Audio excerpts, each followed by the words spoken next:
New tonight, pilots out of the East Valley just learned that if they're flying into Falcon Field, they'll have to pay. The Mesa City Council just approved a controversial landing fee for the historic airport. 12 News journalist Chase Golightly is live outside council chambers tonight with reactions from pilots and flight instructors. And Chase, it sounds like this could stop them from using Falcon Field altogether. Mark Creeby, some of them told us they're just going to have to shut down completely because of this. Now, the reason why the City Council made this decision is because they said Falcon Field right now doesn't bring in enough money to be sustainable. There's deferred maintenance and projects that need to be done.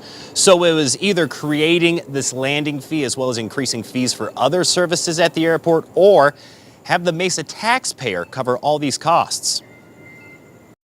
They just hurt the entire industry of aviation. For flight instructor Stephen Devine, he says this is the end for him. I'm a small business. I have 3 employees and 3 airplanes, and I'm going to go out of business. Unfortunately, this has killed me. Starting in May, pilots will get 10 free landing passes every month, but after that, the typical plane that lands at Falcon Field will have to pay nearly $21. That's if they're based at Falcon Field. For those coming from out of town, they'll have to pay a little more than $24. On top of that, the city also increased fees for storage, hangars, fuel, and more.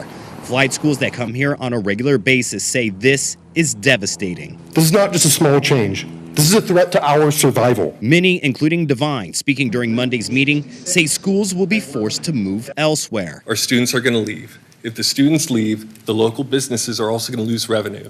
The rampers are going to lose revenue.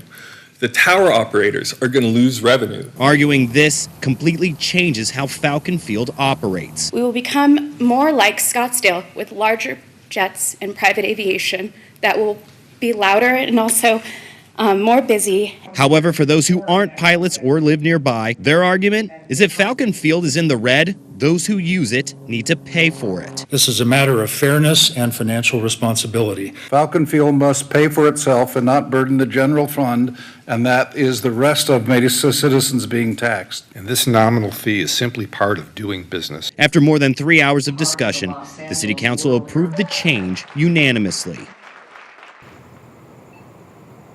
Now, as for how much business will be driven out of Falcon Field, the city doesn't know for sure. They were saying about 10% during the meeting, but they said they won't know for sure until this starts again in May. Now, another point I do want to bring it up, because we haven't covered it previously, about all the noise that neighbors living by Falcon Field were hearing with all those flight schools going in and out. Some of them did speak tonight, but the city made it clear that that played no role in their decision. They said this all had to do with the sustainability at Falcon Field. We're live in Mesa tonight. Chase Golightly, 12 News. All right, Chase, thank you.